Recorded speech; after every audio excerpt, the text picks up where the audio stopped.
everybody. It's time for another episode of So Chatty. It is episode number 185 for May the 2nd, 2025.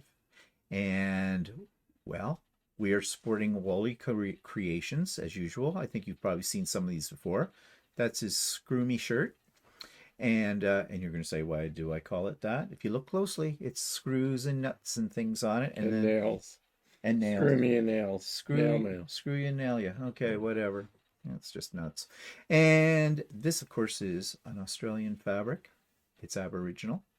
And you've seen both these shirts before, but we like them. So what else have we been working on? Well, Barn Star Sampler, the Quilt from Hell, number 2, because I've had a Quilt from Hell before this. And this one you've been seeing in bits and pieces. The top is now done. Next thing is to get it quilted and bind it. But I added 2 borders to it to make it a little bit bigger for our bed so there'd be some drape. And this seems to drape perfectly.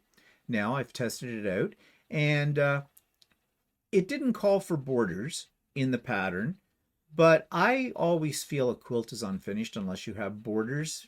In rare occasions, I have made a quilt without borders, but this one I think needed them, and other people agreed with me. And what did you think? Yeah, actually, I think it looks good with the border. So I think it turned out really nice with this. Had to find the right colors in my stash, and I think it looks good on the bed. And I'll show you on Idiot Quilter next week what it looks like on the bed in one form or the other. I did take a picture of it on the bed in this form just to see for length, and it looked okay on that then. But next time I have to get it quilted, and I don't know what pattern I'm going to use. I haven't got a clue what kind of to use. I don't want too complex a pattern in the quilting because the quilt's pretty busy, and you don't want to really take away from the blocks too much. So it'll be quilted in a very light color.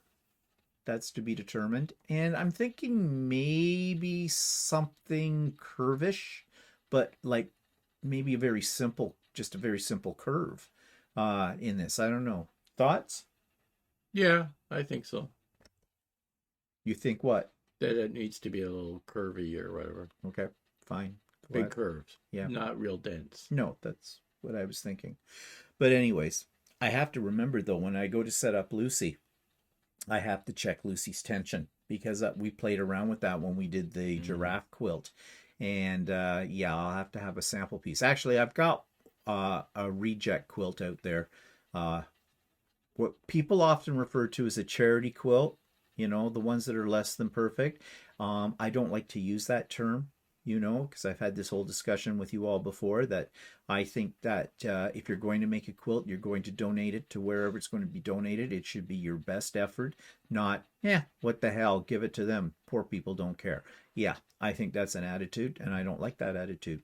So I'm not calling the one that's out there a charity quilt. It's my orphan block mess that a lot of you thought was very pretty, but that one might be a good one to play around with to adjust my tension.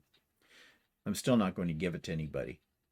Unless it turns out really well with it all, then I'll think about it. Anyways, I digress, as I often do. So stay tuned for Idiot Quilter this week to learn more about the Barn Star Sampler quilt from Hell. Yeah.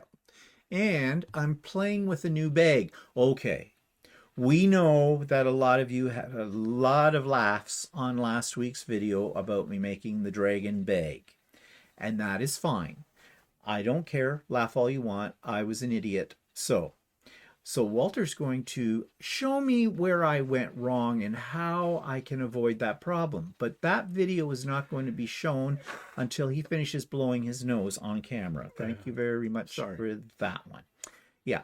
We won't be showing that until after we get back from Holland because it's going to take us a little while to get that all together.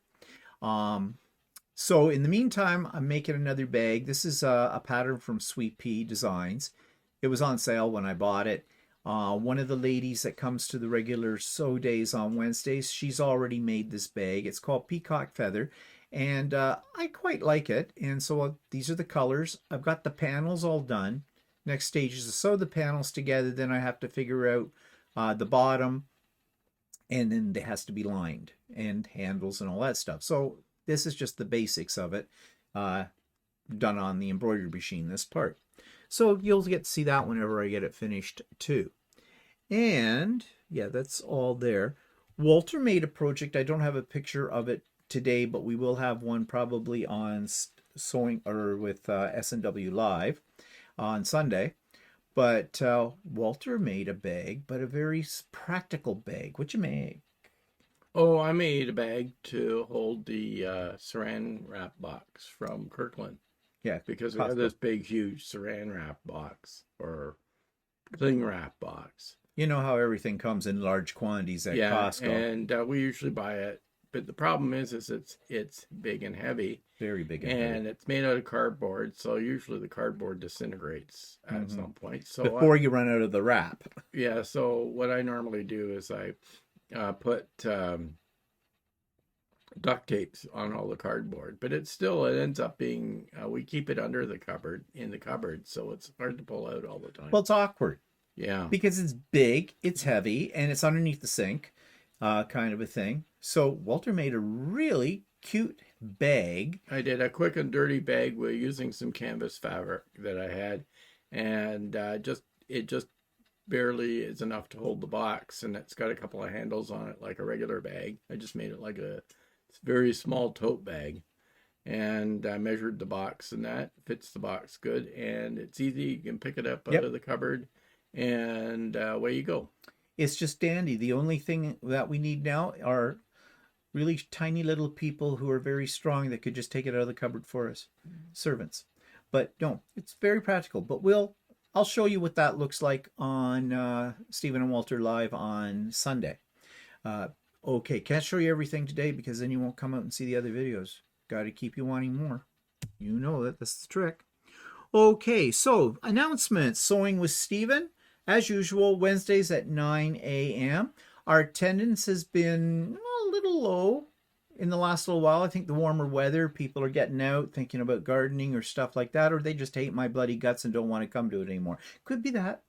It's always that possibility.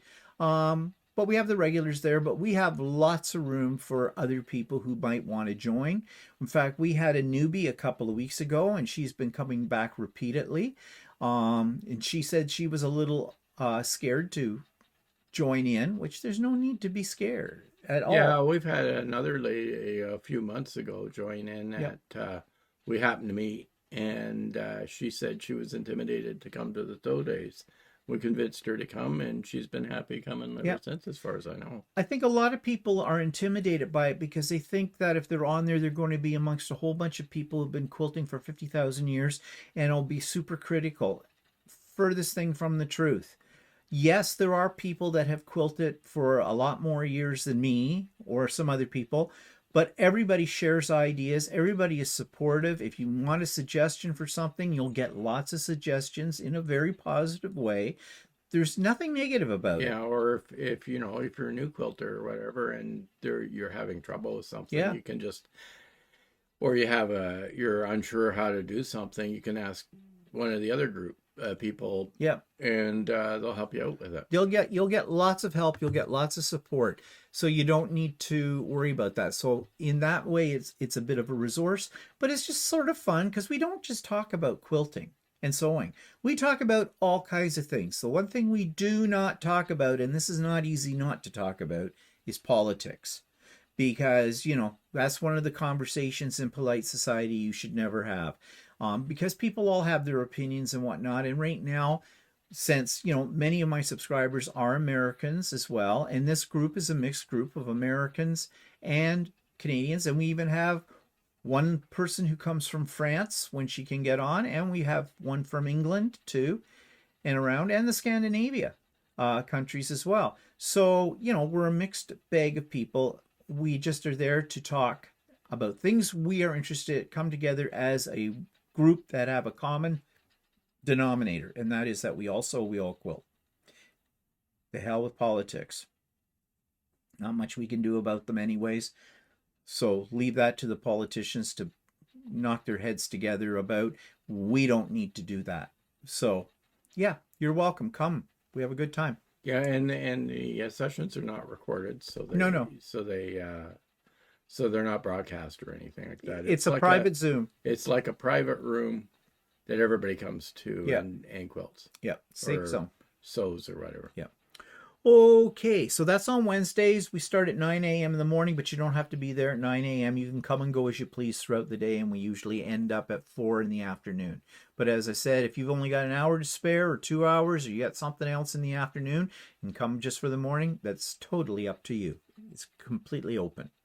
Okay, other news. Well, I have decided to enter a quilt in a quilt show or quilt competition at the Brooklyn Spring Fair. And you're going to say, Brooklyn, New York? No. Brooklyn here in our backyard.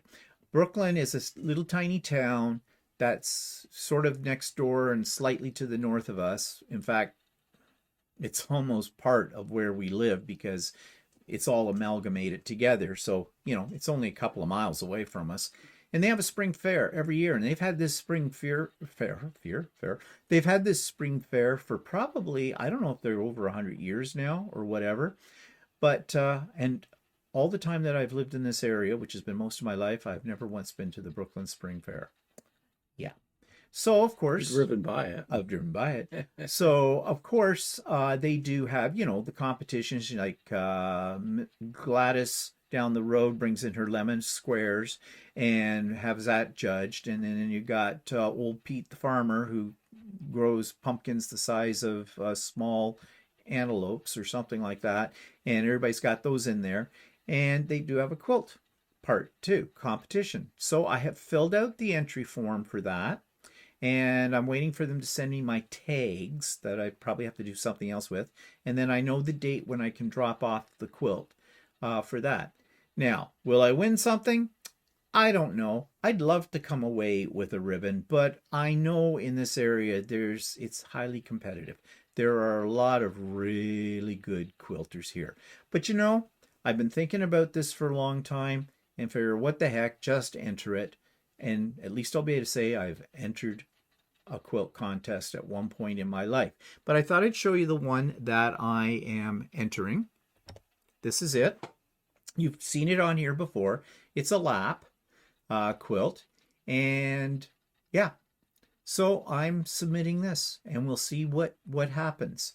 I've read the regulations for it. My quilt fits into that category. And actually, the category I put it in is the one for people who have never entered a quilt in a competition before. First prize is $20, but on the form, there was a little cheeky little section that said, would you like to, if you win anything, would you like to donate your winnings back to the fair committee to help support them for future endeavors? I said yes, because what am I going to do with $20? $20 here in Canada won't even buy a meter of fabric anymore, pretty much. So, yeah, I just want a pretty ribbon. That's all I want. I don't think that'll happen, but, we all say that, don't we? If you enter quilts into a competition, in the back of your mind, you're preparing yourself for not winning, because then you really want to win. But you've got yourself convinced, I won't be upset, because I have no chance of it. But you are upset when you don't win it. It's how it works, doesn't it? So anyways, we'll see. The fair isn't until the first weekend in June. So I guess after that I will know one way or the other. Maybe we'll go to the spring fair this time, see the piggies and whatever else they've got hanging out in that place. Okay, so today on So Chatty, I've had people request to see my guild presentation that I gave a month or so ago. I was contacted by two guilds, one to do a presentation about, well, they both wanted me to do a presentation on why I'm called the Idiot Quilter and how I got into quilting and everything like that. One was a virtual presentation. It was the first one I did. They were meeting online. And the second was in person. And didn't really take any video. And when I say we, Walter really didn't take any video of me doing the presentation. He took one really bad picture. He was sitting in the very back row, I don't know him. I'm not associated with him, kind of a thing. And so I thought, well, maybe I'll do the presentation for you on here. So you could see what it was all about. Of course, it's modified a little bit because, it's kind of the cross between the live one and the virtual one, but it's all here. So I've made it into a video clip. It's not a clip.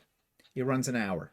Okay, so you might want to pause the video right now, get yourself a cup of coffee, or better yet, if you're going to listen to me during doing a presentation, you might want to get yourself some stronger for that. Yeah, but you might fall asleep. If you need a nap, this might be the time to do it through this, kind of a thing. And yeah, so here is my guild presentation.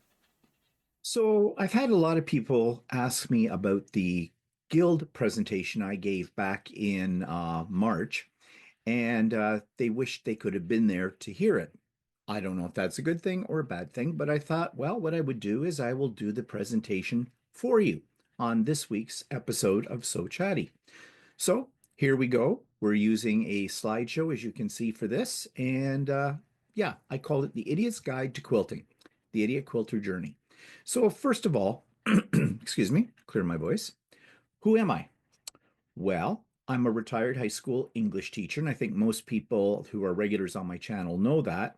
But I have a really deep need to create, and I've always been that way through my whole life.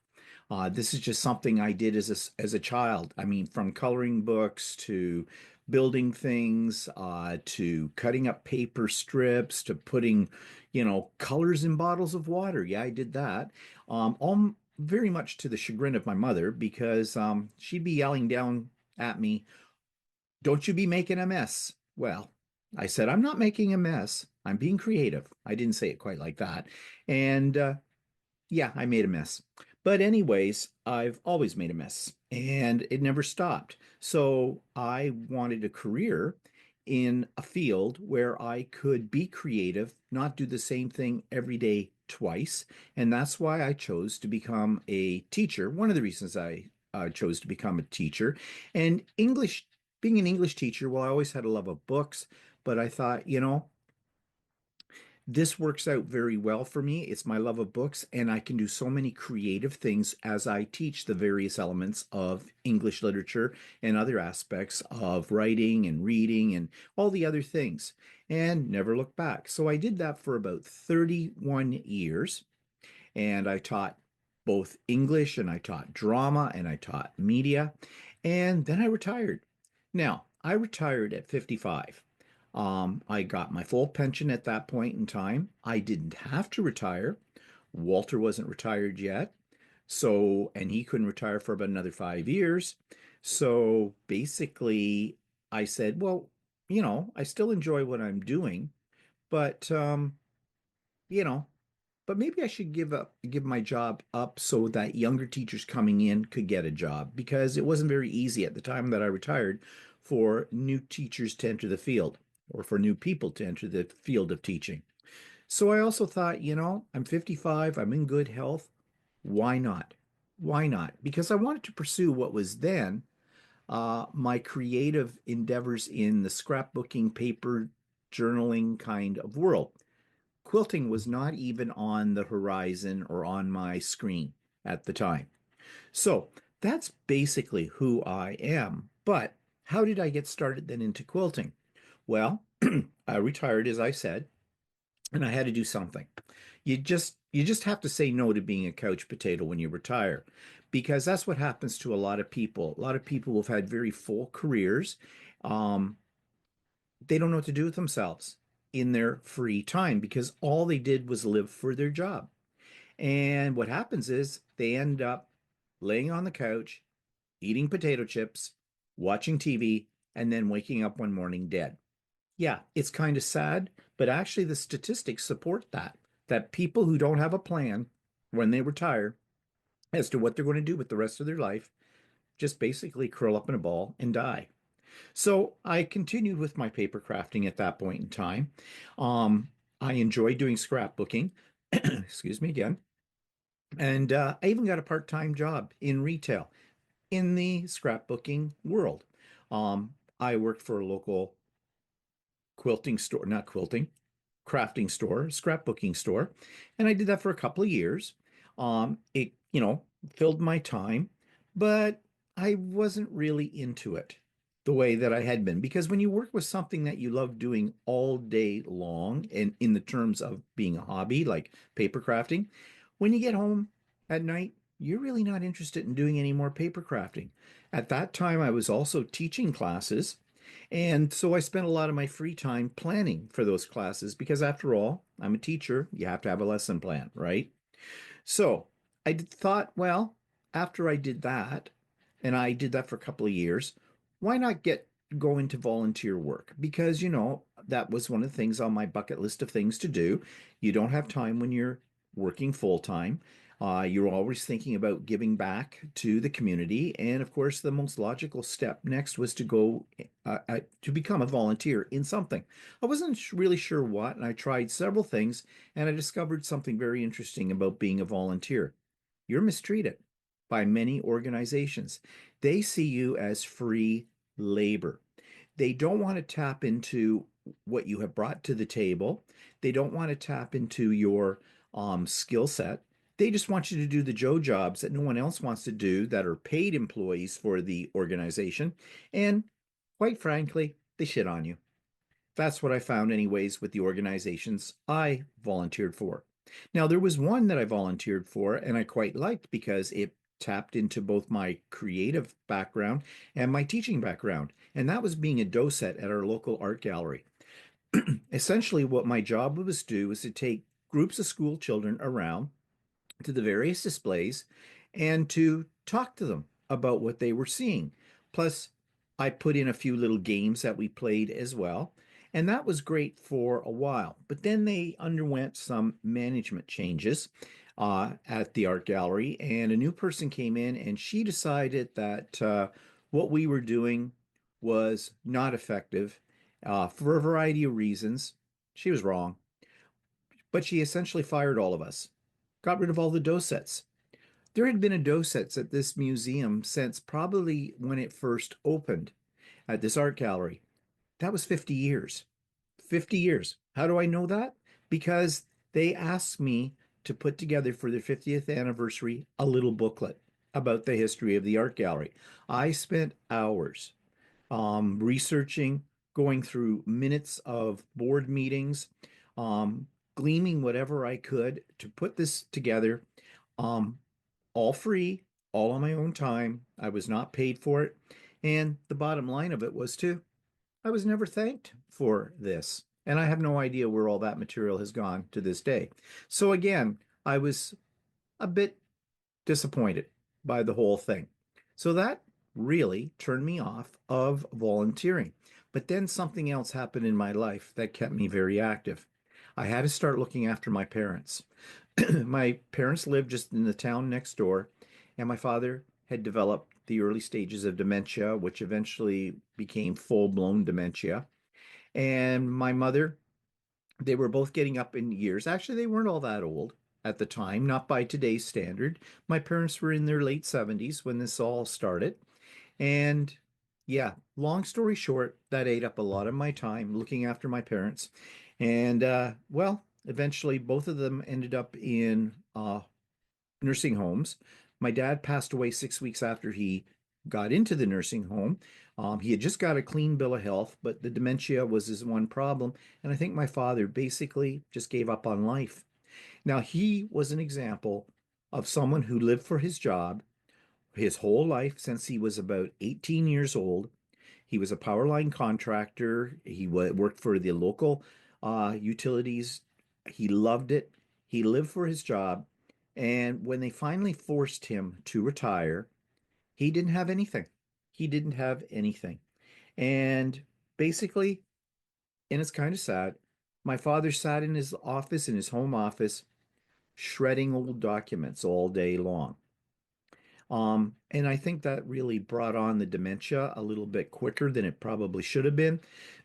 And he just had had enough of life. And I got a call one morning telling me that he was gone. So, yeah, in fact, I was at that time too. I was still working. Yes, I was still working at the scrapbook store. I was getting ready to go in for work. I got a phone call from the nursing home, and they told me that my father was gone. And I thought he'd had escaped from the nursing home. Now, mind you, he couldn't walk. He was in a wheelchair, but my logical brain was not kicking in. After all, it was about 7 o'clock in the morning. I was just basically waking up, and wasn't expecting that news at all. Then it dawned on me what they were saying, that he had passed in the night. So I had to deal with that. Then I had to deal, of course, with my mother. My mother had been with my father for over 50 years. They were teenage sweethearts, got married at a very early age, and well, they were teenagers when they got married. My mother was 17, my dad was 19, and we won't talk about where I fit in into that as the oldest born, but I think you can figure that out. And so basically, I had to sell my mother's house. I had to get her into an apartment, and then she just went quickly downhill. She went into a state of depression with the loss of my father, which is understandable, and she never came out of that. So eventually, she ended up in a nursing home too. And one morning, I got the call she had gone as well. Now, she was only 81 when she passed away. Both my parents were far too young to have died. But again, my mother didn't have any interests outside of looking after her home. She was very, very home proud. She was very creative as well. She loved to decorate the house for every season of the year and all the ones in between. Um, but she just lost interest in everything and was sitting on the couch all day watching TV. I tried to get her interested into other things that didn't work, and so she just had nothing to live for. I said that I never wanted to have that happen to me. So I carried on with my paper crafting and things like that. But I was getting bored and I had to find something to do with my time. Um, so I was big into the Cricut machines at the time, the die cutting machines, and they had just come out with a new one that had a rotary blade. And they said this would cut fabric. And I was thinking, oh, that might be fun. Now, I still wasn't thinking quilting or even sewing. I was thinking art journaling and things like that. We happened to be in Costco at about the same time, and they had a brother's sewing machine there for about under $200 with 50 decorative stitches. And I'm thinking to myself, hey, I could use that in my crafting. It was big at that point in time in the paper crafting world in journal making to sew things onto paper and into the pages. So I bought it. Now, I had never had a sewing machine before. I had never sewn on a sewing machine before, so it was uh, a bit of a learning curve on that. But I discovered that I liked sewing, and I did my first, what might be considered quilting project, on that little sewing machine and using my Cricut to cut fabric because there was a project for doing a small wall hanging using that technology. And I found that I really enjoyed using the sewing machine. However, it was a cheap sewing machine and it fell apart. It fell apart very quickly. I was playing with the walking foot. Now, at that point in time, I wasn't even sure it was called a walking foot. I just knew it was supposed to work for this, that, or the other thing, and it fell apart. And so I called up a place, ended up being the local quilt store, Ultimate Sewing, and I didn't even know quilt stores existed. That wasn't in my field of reference, really. Called them up, asked them if I could, I had this sewing machine. Could I get a new walking foot? And the lady, who turned out to be Shirley, the owner, and I got to know really well later on, she said, yeah, sure. But she said, "Yeah, I don't deal in brother machines, but I'm sure I can find a walking foot that'll work on it. But can you bring in your machine?" And I should said, sure. In the meantime, my needle threader on the machine broke as well. And we were about to go to Australia. And I said to Walter, I think I want to buy a real sewing machine when we come back from Australia. Well, when the needle threader broke, I took the machine in. Actually, I didn't even take the machine in with me to Ultimate Sewing because I had decided at that point I wanted to buy a brand new machine. So I walked in, I met Shirley. She says, oh, you're the guy who called about the walking foot. And I said, yeah, I don't want one of those now. I want you to sell me a sewing machine. And she said, well, looked at me skeptically, like, why do you want a sewing machine? And she said, well, what's your budget? And I said, $3,000. Ka-ching, ka-ching. She says, there are a lot of sewing machines in that price range that I can show you. What do you want to do with it? I said, I think I want to try my hand at quilting. Ka-ching, ka-ching. So she took me around. She showed me, very patient with me because I had a lot of questions. She showed me all these various machines and she made her recommendations. One thing I was lucky with Shirley, she did not give me a hard sell on anything. She was genuinely interested in matching me up with a machine that fell into my budget and would fit my needs. And that's how I ended up with a 67 Janome 6700P machine, which is the machine that Walter uses all the time now for his shirt making. Anyways, so I was on the road to quilting. But then I discovered there were other quilt stores in the area too. So I started looking around and I walked into one store and I saw this fantastic fabric. And I'm always attracted to bright colors. And I found out that this fabric that I was so in love with that I was seeing was some made by someone called K Facet. And I thought, oh, this is nice.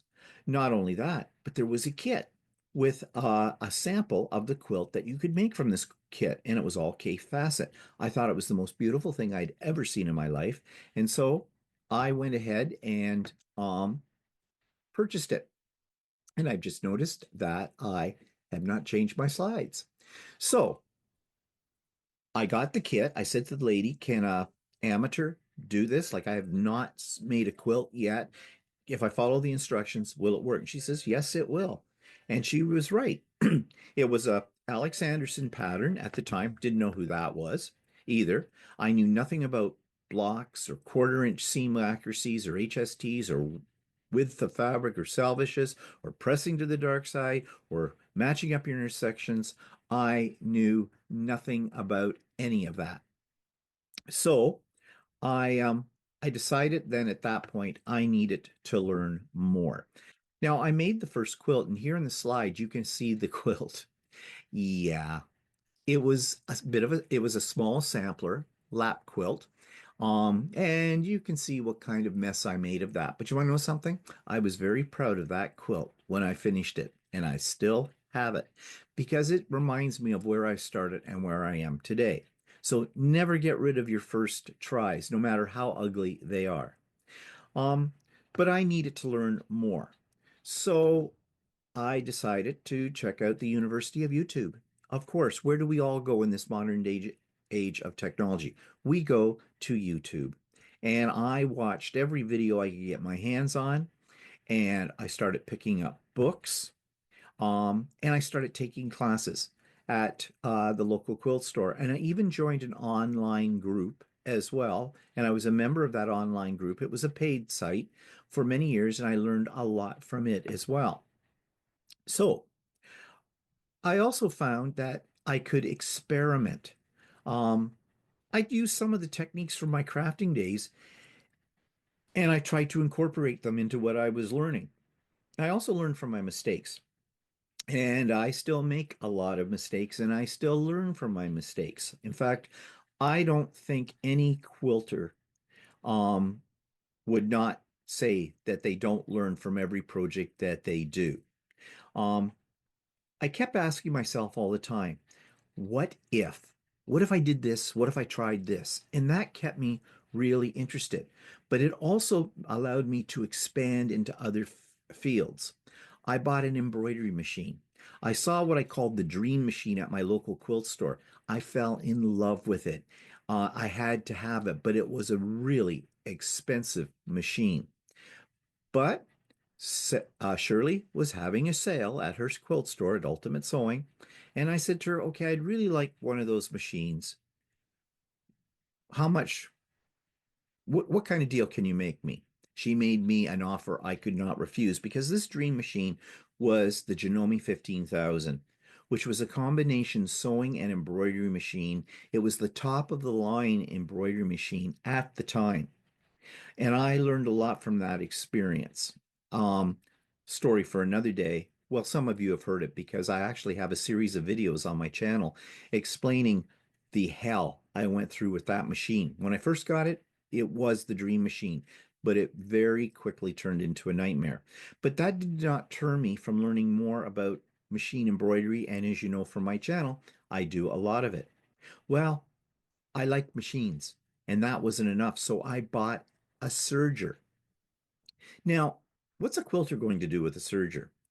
Well, I know some people make quilts using a serger, and I've tried. It's not for me. But I basically bought it, and you'll laugh at this, because I wanted to make my own napkins. We had a serger. We inherited it from Walter's oldest sister who had passed away many years ago from cancer. And it was an old serger, and it was a bitch to thread.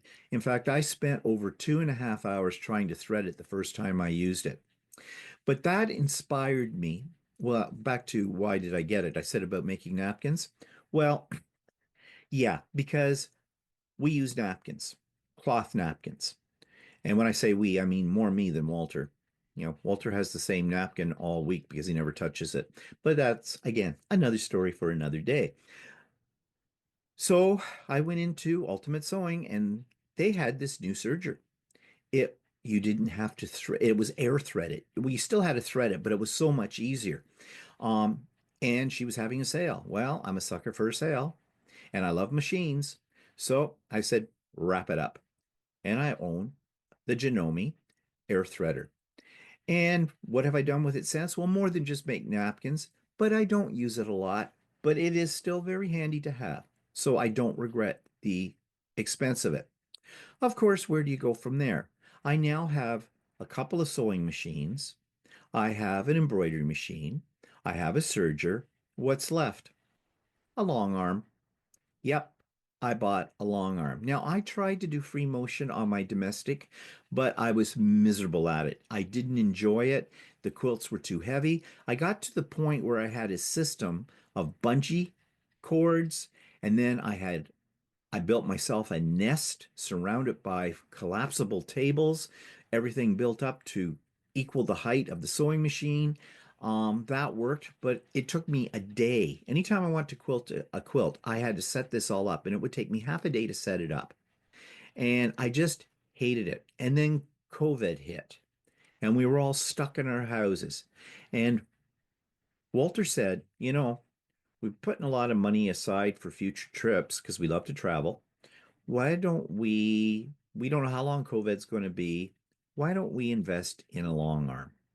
Now, Walter was not really doing a lot of sewing at that point in time, and he was not really interested in doing quilts. But he, like me, has an interest for machines, and in his mind, he was thinking, hmm, he wouldn't mind playing on a long arm, and I was hoping he would learn how to do free motion quilting, and then I'd hand over my quilts, and he would do my quilts. So it would be a team effort. That hasn't really worked out that way, but that was the thought at the time. So then we had to figure out where we're going to put it. Well, we did have a workshop, or Walter had a workshop. In fact, I was using half of the workshop and taking over more and more as my sewing room. I called it the sewing dungeon, actually, because it's an unfinished part of our basement. And Walter had a table saw in there that was about 60 years old, which he never used, plus all kinds of other tools and stuff.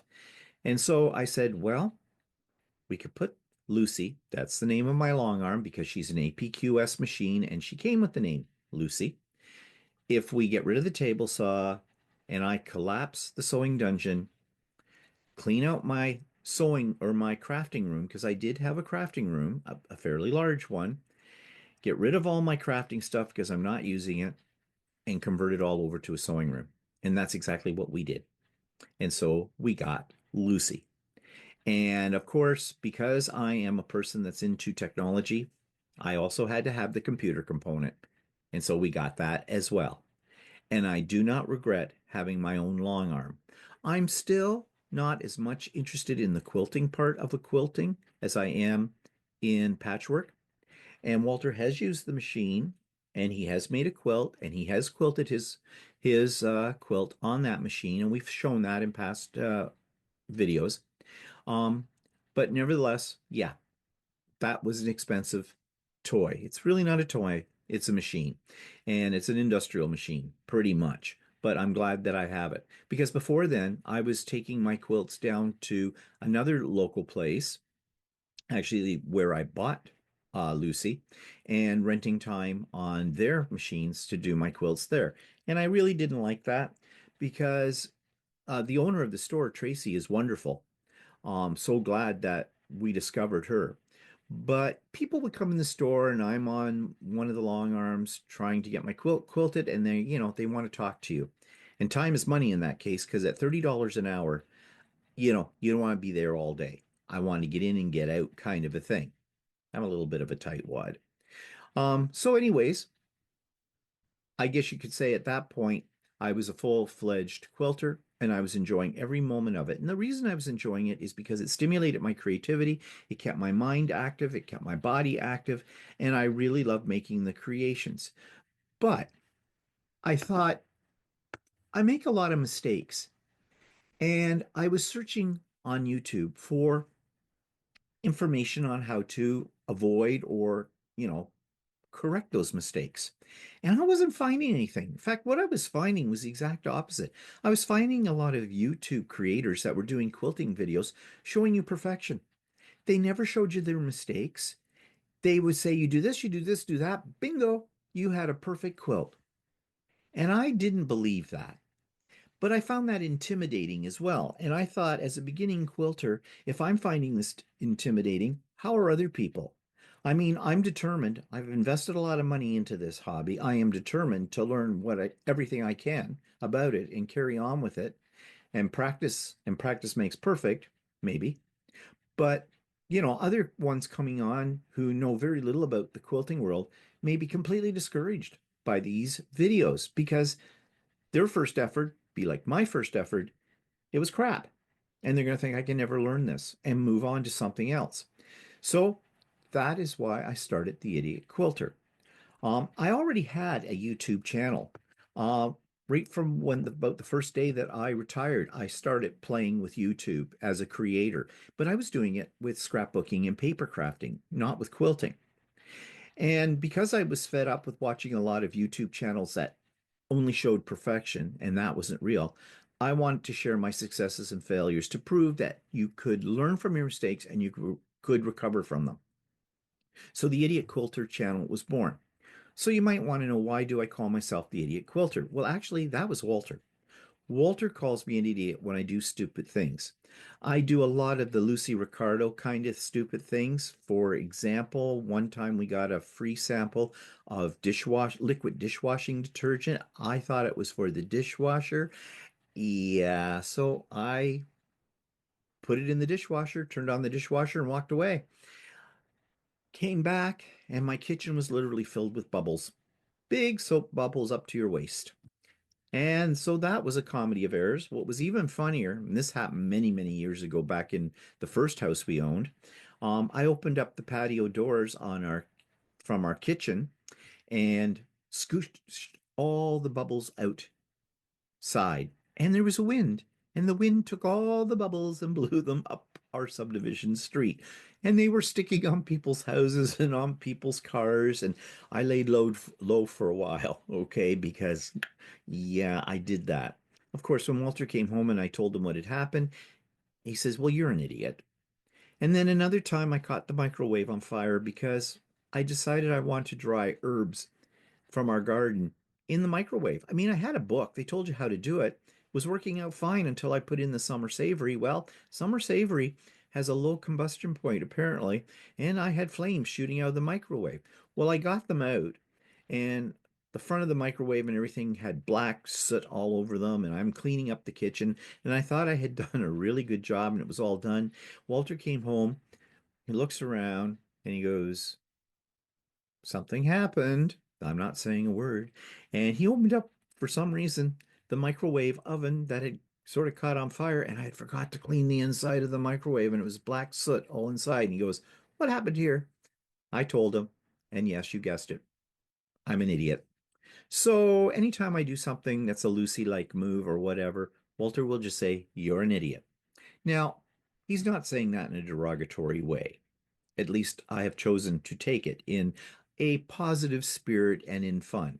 But that's what I thought. I said, why don't I call it the Idiot Quilter? In fact, I think when I was looking for a name, I think Walter said, why don't you call it that? So the Idiot Quilter channel was born. Now, I know a lot of people feel that I'm being derogatory to myself about using that title, but I wear it as a red badge of courage. My definition of an idiot is one who does not learn from their mistakes, who doesn't believe you can always learn more, and who does not think outside of the box, who believes they have to be the best at whatever they do. That's an idiot. So I am not that at all. So, idiot is just a fun thing. Certainly gets attention. And as I said, I want to show my mistakes and how to overcome them. It's not just to show my mistakes, it's to show you what you can do with them and that it's not the end of the world. I want to pass on the stuff that I have learned, my personal knowledge, so others will not be afraid to try something new. And that is probably the teacher in me. So, where do I go from here? Well, I want to moving into and creating a media-based community is what I'd like to do, and I think I have done that. I love Zoom. I absolutely love Zoom. When that came on to the stage during COVID, it was one of the best software programs ever invented, in my opinion. I love collabing with other YouTube creators. I love doing what I call pop-up so days. If you're new to my channel, you may not know what those are. Watch for them. It's basically where we get together on a Zoom, not on a YouTube Live. It is not recorded, and have a fun day of just sewing, getting caught up on our projects, and having some fellowship with other like-minded people. And of course, I do virtual retreats. I do 2 of them a year. Again, those are done through Zoom. They are not YouTube lives, and I don't record them. And they're always a lot of fun. There's prizes, and I have guest speakers on them. So I'm reaching out to the quilting community. And I've made a lot of friends doing that. So, as I said, I am definitely not bored because there's always something just around the corner to work at. And I've even started writing my own patterns, which is challenging. I can tell you that. I have a new respect for um, pattern designers because it is not easy to write a pattern. Now, future plans and goals, though. I got into 3D printing about 4 years ago to the point where now have almost what you might call a print farm.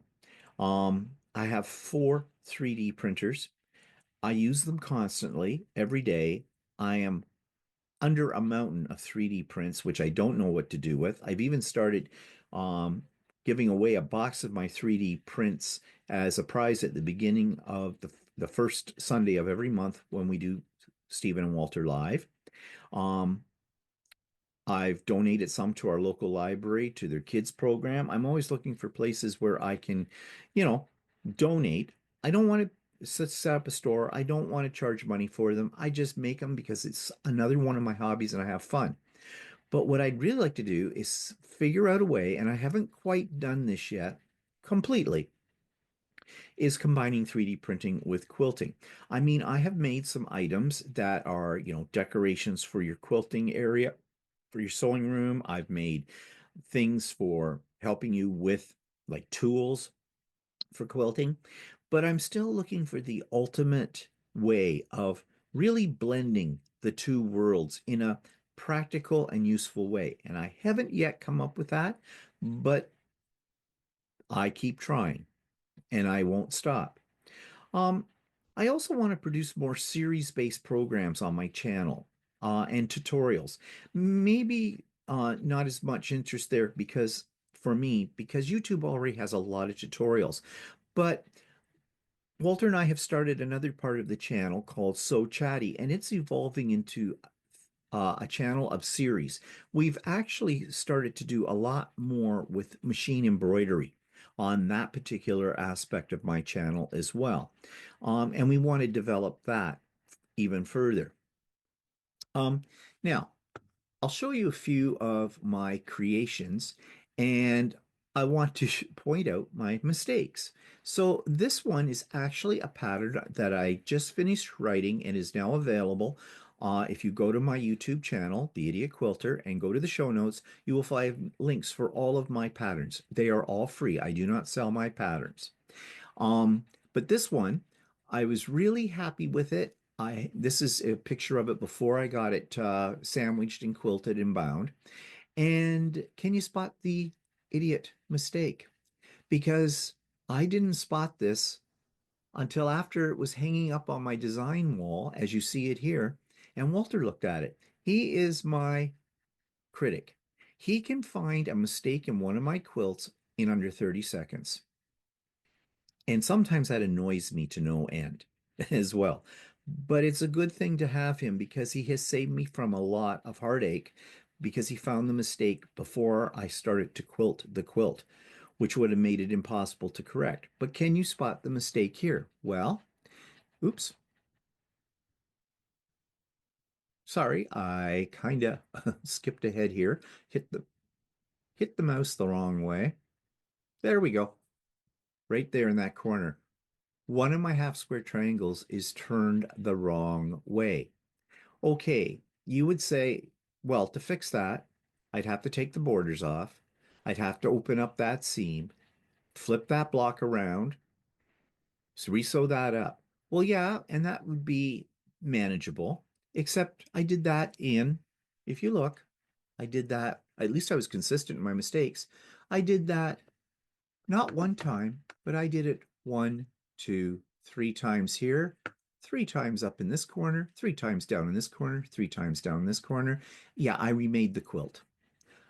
I kept this quilt and I am going to quilt it, but it has a new name. I told you that this quilt was called Cornered Stars. This version of it is called Sailboats and Stars. Yeah, because this little mistake someone pointed out and said it looks more like a sailboat. Yeah, so you see, I still make mistakes. And I did fix it, and here it is. This quilt is actually square. It's the angle that I took the picture. I don't have any place to really take good pictures of my quilts. And you can see that I fixed that mistake. I also changed the color scheme. That's because I ran out of fabric for the original one. And you want to know something? That was a serendipitous oops, because I like this color scheme better. So as I said, this pattern is available free. Just go to my show notes on any of my YouTube videos and you'll find a link to my Google Drive so you can download it if you would like it. And if you do make my pattern, if you can send me a picture of what you did with it, make it your own, I would love to see it. Okay, so other mistakes. Well, I told you that we were going off to Australia. We love Australia. We've been to Australia about 4 times now. And the second time we went to Australia, which was just at the time that I had just bought the 6700P machine, um, as a scrapbooker, I would have taken lots of pictures, come home and made a whole album. But I wasn't doing that anymore. But I still wanted something that was a piece of memorabilia from our trip. So I got this brilliant idea, at least I thought it was brilliant at the time, to collect tea towels that had uniquely Australian prints on them. So I came home with a whole bunch of tea towels and I made this quilt out of those tea towels. This quilt, by the way, is laying on top of another quilt. So yeah, the one that's got all the different colors and stars on the outside, that's another quilt. That's not part of this quilt. Um, but here's the mistake that I made. I had tea towels left over, so I decided to piece the backing for this one. And I made it out of tea towels too. Sandwiched it all together, did straight line quilting on it because at that point in time I did not yet own Lucy. Um, and this is the world's heaviest weighted blanket because it weighs a ton. Tea towels are a denser fabric. I didn't know that. I'm still kind of happy with the way it turned out. It's just that you need 3 people to lift it. Now, the one on the next side, I like it. It turned out pretty nice, except I cut off all my points. Yeah, I still had not mastered intersection points and getting points to match up so you didn't cut them off.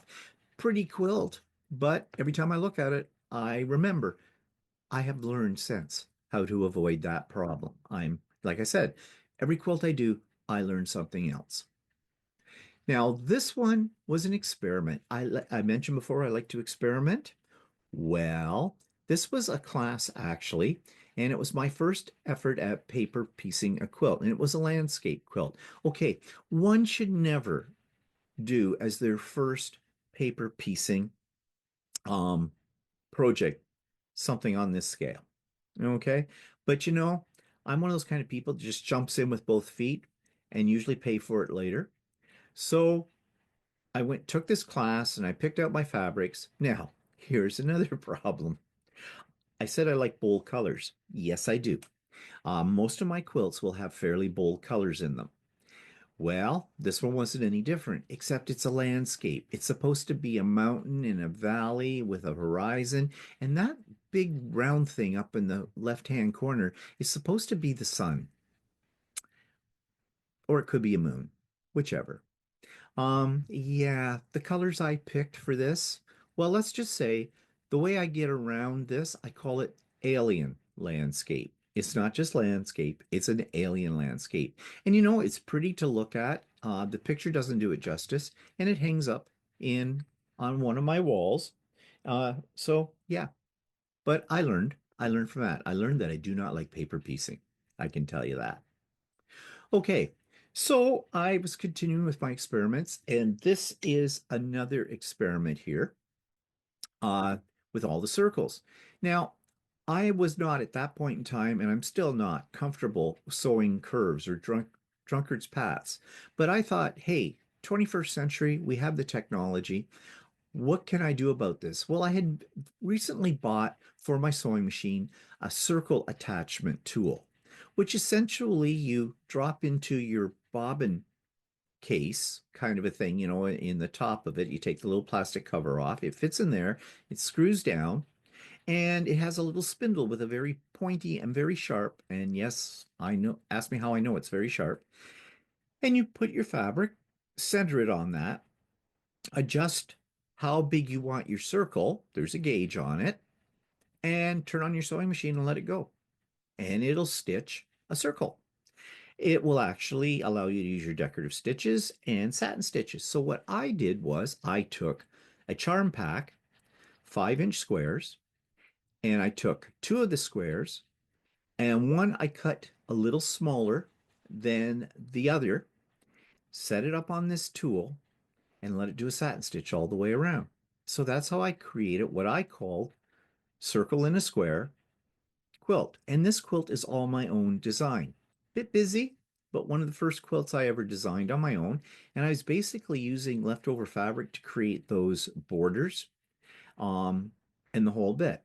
Again, this one was quilted on my domestic machine, just using the walking foot and a serpentine. So things aren't quite that even in it, but it was an experiment.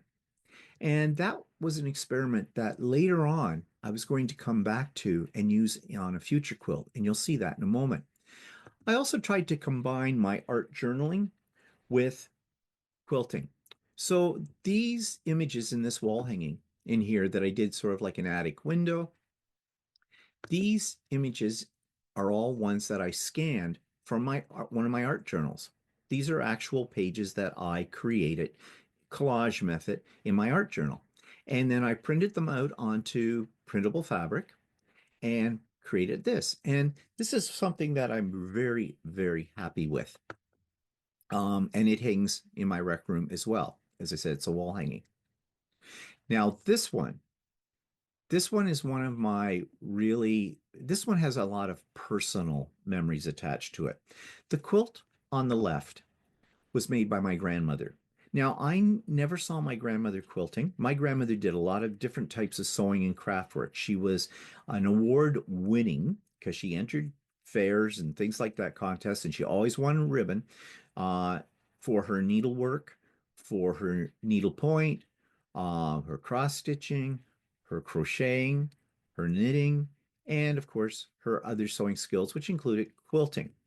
She decided sometime in probably the late 70s that she was going to make a quilt for each one of her grandchildren. Now, it was the late 70s. So this is not really quilting cotton. At least it's kind of a combination of maybe cotton and polyester because that was a thing at that point in time.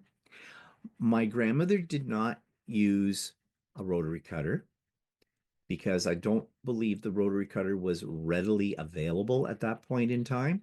She cut out all of her pieces using scissors and templates that she had drawn on cereal boxes. She had cut open, used the cardboard from cereal boxes, had drawn a grid, and had worked out her template, and that's what she used to cut out all of these pieces, which are basically a form of drunkard's path, and created this quilt.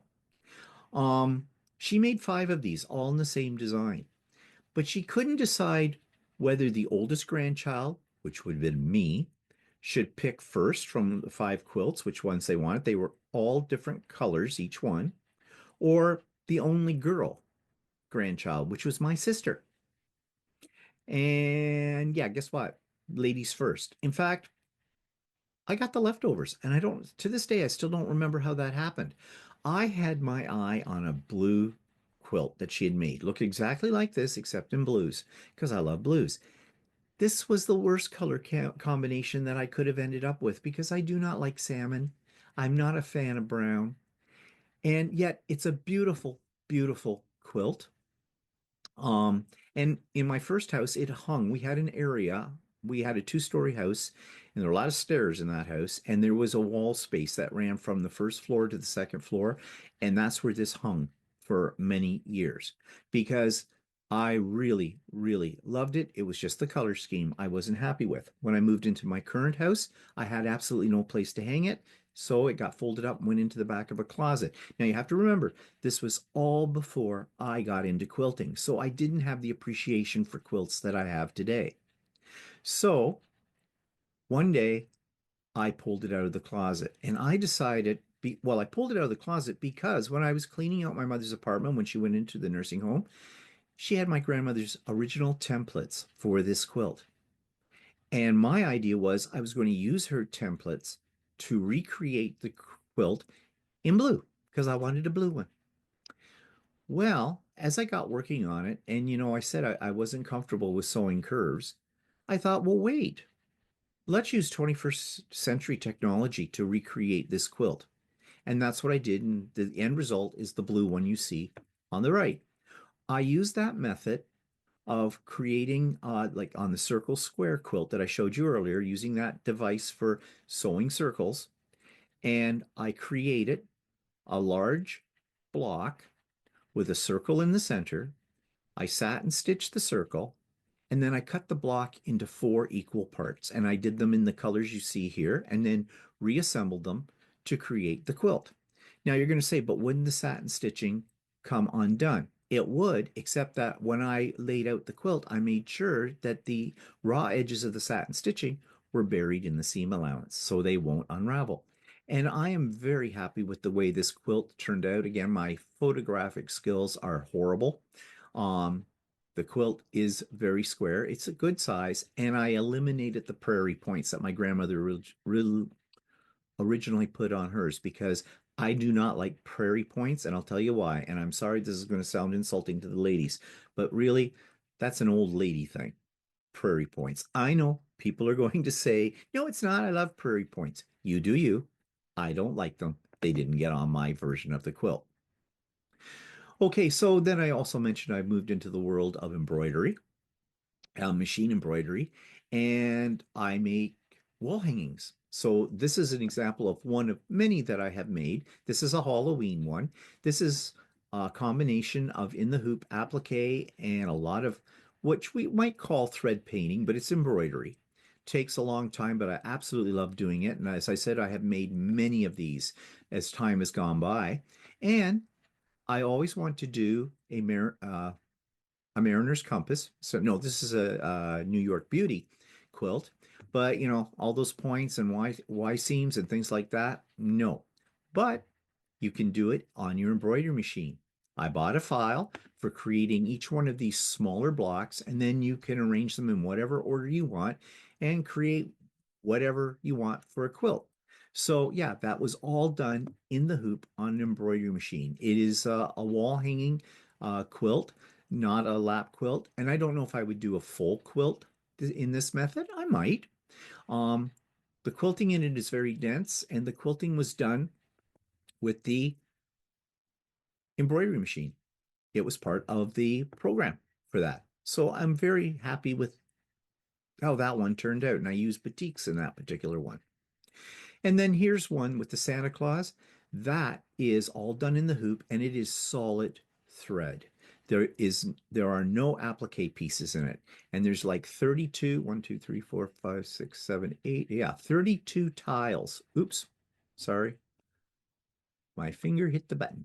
There are 32 tiles that then you have to match up and sew together, and that's not an easy feat to do. And this was one I did when I first got into this kind of thing. So my joints are pretty good, but not perfect. Since then, I have taught myself a method for making them perfect, and that's what I use today. And also with my love of using my embroidery machine, you can make these kind of things. It doesn't all have to be wall hangings and table runners. You can also make three-dimensional items as well. My haunted village, this one's part of my Christmas village that I make and I add to usually every year. I love doing machine embroidery. So I also mentioned I'm doing my own designs now. This quilt here was my own design. I didn't write a pattern for it. It was my one of my very first ones because I had joined a guild and I decided they were having a quilt show and they were having, you could enter your quilts into it and you had to, there was a parameter for this one. You had to use this butterfly fabric somewhere in it. We got about a half meter or something of this butterfly fabric, and I think it's the lighter colored one, and you had to incorporate it. That was part of the contest, I guess I'd say. So I made this lap quilt, more of a wall hanging, my own design. I fretted over this. I wanted my points to be perfect. I wanted everything to line up. I did a lot of ripping out on this one. This was a labor of love and intensity, I can tell you. I even added as a special feature an embroidered freestanding butterfly down here in the corner. Now, I was sure I was going to take home some prize for this. Yeah, nothing, nothing. And you want to know something? That was a reality check for me too, because it really made me see and open my eyes to the fact that there are wonderful quilters out there. And there is so much more for me to learn. But I still love this quilt and I still have it and it's hanging up. Um, because yeah, but it does remind me, it knocks the air out of my sails and humbles me. And I think that's what at that point in my stage in quilting, I needed to learn to be a little bit more humble. Now, this one is one of my quilts that you will find the free pattern for. It's called When Stars Collide. In fact, this was my very first pattern. It's purposely made so it can be scrappy. You can make it in any color combination you wish, and depending on what color combination you use, it gives it a totally different look. In fact, I had this one. This one was published in the Canadian Quilter magazine, the spring 2025. I was thrilled when they sent me a note saying they wanted to do this. I don't know how they found it. I think I sent it in, the picture of it, because they have a jigsaw puzzle on their online magazine when they put out the online version of it, electronic puzzle. And think I submitted it just to become a puzzle page, and they wrote back to me and they said they want to publish the pattern. So they did. So I am a published um, quilt pattern designer as well. Now, mind you, you have to be a member of the Canadian Quilter Association in order to get a copy of this magazine. But you can go online and see past editions of the magazines, I believe. So, yeah, that was a real unexpected thrill. And then I've gotten into Quilts of Valor. Now, if I go back to what I was saying, and everything connects to it, everything in your life does connect and lead you somewhere else. But when I mentioned that I wanted to volunteer and do some volunteer work, and I also mentioned that I've made quite a few quilts and I have been donating them to different groups. But one group I feel very strongly about is the Quilts of Valor group. And I have made several quilts of valor, and you can see some of them here that have been donated. And I'm about to work on another one. And I find them a group that sincerely thanks you for your work and for your time and for what you're doing for our military people. Um, I am not really into the military or anything like it. In fact, if anything, I'm a teensy bit negative about, you know, military and our involvement with, NATO and things like that. However, I do realize it's a necessary thing, and I do realize that these people that enter into the Canadian Armed Forces are heroes. They should be thanked for their service and their sacrifices. So that's why I like to make quilts of valor. But something that really solidified it for me was this quilt. This quilt I made, I went to the Canadian Quilt Show in Halifax a couple of summers ago, or a couple of springs ago, and they had just come out with this panel. So I had to have it. I thought that was a wonderful panel, and I developed this quilt of valor around it. And I donated it to my local chapter of Quilts of Valor. I actually hand delivered it to the person who heads up the group in my area and had a lovely conversation with her. Met her husband. Um, he had received a quilt of valor at some point, and he told me how much this meant to him and to his other buddies who had received one as well. And when I heard that, I realized I am doing something that's worthwhile. So the other groups that I was donating quilts to, they just took them and you never even got a thank you. You didn't even get like even a short email saying, thank you for your donation. Nothing. I'm talking about groups like Project Linus, which give quilts to kids who are in a very difficult spot in their life, to our local women's shelter, to our local homeless shelter. And yeah, they just took them and ran, literally, with that. But not the Quilts of Valor. They invited Walter and I to come to one of their major events in the year. Last, was it the summer? I can't remember exactly when. I think it was in the summer. And so we went. It was in the aviation museum that's on the military base that's located in a place called Trenton, Ontario. And we met with the other ladies that get together regularly to work on Quilts of Valor. And we have been invited to come to their monthly gatherings as well, but they're a little ways from us. They're about an hour and a half's drive away from us. And they meet from like about 8, 9, or 10 o'clock in the morning till about 2 or 3 o'clock in the afternoon. And so by the time we get there, get our stuff set up, it's time to pack up and come home. So we don't do that, but we really appreciated the offer. But we went to this special event because they were also going to do presentations of Quilts of Valor to some vets, and one of them was my quilt. Now that at this point, they'd had this quilt for about a year and a half. And unknown to me, this quilt had done some traveling because when they set up their booth at various shows, my quilt was there on display. And I didn't know that until the quilt was being presented.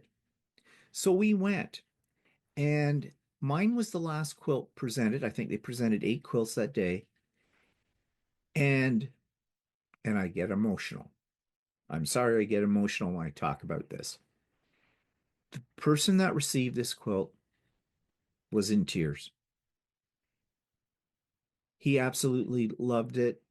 He very appreciative of it. And that just, like I said, made me very emotional. And I'm getting emotional right now thinking about that. But that really solidified in my mind that this is the group that I want to spend my time and effort for quilts that I'm going to donate to them.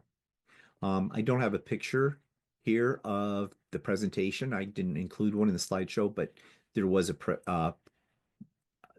picture of the whole thing. Walter took a picture of it. In fact, we had a little bit of a video too, and I think I showed that on a previous uh, episode of the Idiot Quilter. Okay, so here are some of my favorite quilts that I've made. Nine Sisters. Love this. Large quilt, beautiful. I gifted this to a friend of mine as a housewarming present when he was moving into an apartment. Doves of Hope. I still have Doves of Hope in my stash. It was on my bed for a while, um, but that one's now been replaced with another bed quilt, kind of worked them out. And Dynamic Duo, the same. That one is on a bed right now in my guest bedroom. And all of these were uh, the Doves of Hope and Dynamic Duo. I think these were both blocks of the month kind of things that I did. Um, and I don't really enjoy blocks of the month because I want to see what the final product is going to look like before. I don't like the mystery if it's a mystery block of the month kind of a thing. This one is probably my absolute favorite quilt, and it hangs on the wall behind our bed, the headboard of our bed. This one is a combination. It was a mystery quilt, actually, block of the month, but I cheated. I found a picture of what the final quilt was going to look like because I had to know for my placement of my colors. It's all done in batiks, and these are all appliqued.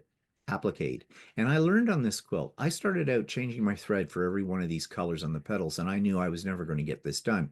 So I have discovered the wonders of invisible thread, and that's how I applicate all this raw edge. But I'm very, very proud of this. But you know how I also said that Walter can find my mistakes? Before I quilted this one, I had it laid out on the floor, very much like you see here right now, because that's why my pictures are so bad. It's the only place where I can spread a quilt out and try and take a picture of it. But anyways, he looked at the bottom row down here and he said, "What happened there?" When I hear the words "what happened there" come out of his mouth, I know there's a mistake and I cringe. I had turned a couple of the blocks the wrong way. Now, this is a fairly busy quilt. It hangs on a wall in our bedroom. No one's really going to see it except us, and in fact, this bottom part is kind of hidden by the headboard of the bed. So I'm thinking, this took a lot of work and time. I don't want to really rip anything out. Walter insisted. He said, "No, you have to fix that before you quilt it." And then he got people on my YouTube channel to turn against me too, because I showed this on there. And I was hoping they'd agree with me and go, "Yeah, it's minor. No one's going to notice it." No. Walter stirred them all up, and I'm getting people sending me messages and want to say, "You have to fix it. You spent all this time on this quilt. You have to fix it." I fixed it. And you want to know something? I'm glad I did. So, I need Walter always to tell me where the mistakes are and insist that they be fixed. And I'm really happy with the way it was quilted. I did quilt this one on my Lucy using the computer program, but I love this quilt. I absolutely love it. Okay, so how do you know if you're an idiot quilter? Well, if you sew an entire block and then notice your bobbin is empty, you might be an idiot. You've never cleaned your machine.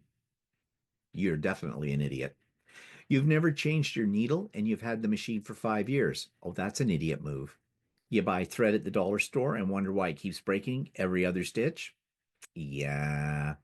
You have never oiled your machine. Oh my God, that's a major idiot move. You really believe that a mistake will quilt out? No. That's just what we use as an excuse for our mistakes. That and, well, only God is perfect. So, the Mennonites and the Amish always have one block that's a mistake in a quilt because of that. No, they don't. No, they don't. That's a fallacy. That's a myth. You used a Sharpie to mark your fabric. Do I need to say more? You bought the exact amount of fabric because you never make mistakes. Okay. You're an idiot and you're arrogant. Okay, so if any of these fit with you, you might want to think about that. Okay, so what's the bottom line for me as a quilter? Well, it's a hobby that gives me a new creative life with endless possibilities. It keeps your mind going, and when you get to a certain age, you have to keep your mind going as well as your body. Otherwise, like I said, you're going to curl up on a couch and one day wake up dead. it's allowed me to be part of a community as well of like-minded people, so I never feel alone. And by creating Zoom opportunities for my quilting friends and others, and you don't have to be a close friend to me. Everybody's always welcome to any of my open sew days, my pop-up sew days, my retreats, things like that. So I have developed friendships. And even though I may have never physically met these people, um, I have met them online and we are good friends. I wish to give back to the community at large in the form of quilt donations. I said that I was looking for opportunities to volunteer, and a lot of those didn't work out. But now that I have found Quilts of Valor, this is fulfilling that need for me. But also, my channel fulfills the need too, because I want people to understand that anybody can make a quilt. Yes, it won't be perfect the first time, but you just keep at it and you get better with every quilt you make, or every wall hanging, or every table runner, or every freestanding lace project in your embroidery machine. I want people to know that this is approachable, it's doable, and anybody can do it. And don't give into despair and into your mistakes. Just learn from them. And that's part of my wanting to be a lifelong learner. As I said, I want to keep my mind active. I feel that if you don't learn something new every day, then you must be dead. Because I learned something, no matter how small, and not always necessarily related to quilting, but just in life in general, I learn something new every day. And that's being a lifelong learner. And when I do finally shuffle off this mortal coil, that I want to know that I was doing what I loved, which is creating, which includes quilting. So that's my presentation that I gave to the guild. And of course, I had put up my business card here. Business, I'm not a business, but my card that allows them to link into my YouTube, because many of them had never heard of me until this particular presentation. And I want to say that I was very pleased to be asked by, actually, I was asked by two guilds. One guild I did this presentation virtually, and the other guild I did in person.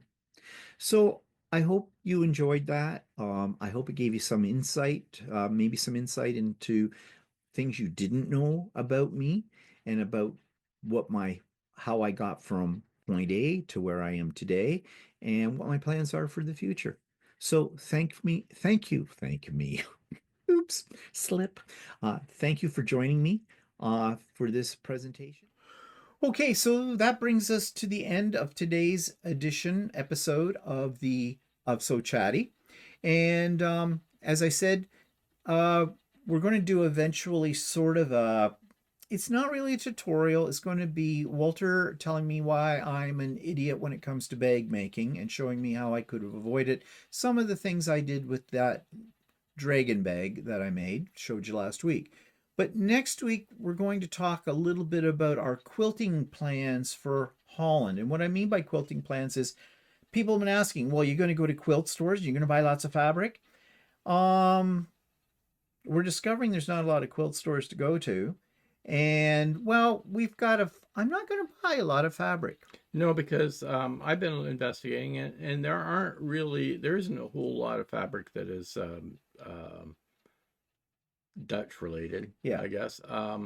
You can get something called Dutch heritage fabrics, and a lot of it is little flowery type flowers, and that isn't really the stuff that we like to buy. Not really So, in our aesthetic. and then the other stuff is I've seen some stuff that reflects Delft blue pottery in that, and again, it's not really the kind of pattern that I would really care for. I mean, I like Delft blue enough, but it's not my style or what I'd be looking for to use. So we're going to, well, we'll do a little bit more research on this, but we're going to talk about our whole philosophy of this trip to Holland and what we're hoping to see and what will happen if we do come across some quilt stores and all that kind of stuff. So that's what we're going to talk about next week. I've looked for some quilt stores, and we'll go to a couple that are convenient to go to. I'm not going out of my way a lot of stuff to go. Some people have suggested to go up to Friesland to textiles places there. They do have textile stores up there. Okay, so why don't we just do the whole of So Chatty for next week right no, now? no. Okay, we'll talk about that. Okay, get them on a roll, you know, that's how it happens. But anyways, yeah, we'll talk about all that kind of stuff and more next week on So Chatty. So that's it for us this week. Hope you have a good rest of the week and everything. Don't forget, we're live on Sundays. What are we talking about this week? I have no bloody idea. So anyways, that's always a mystery. Okay, have a good one. See you later. Bye for now. Bye-bye.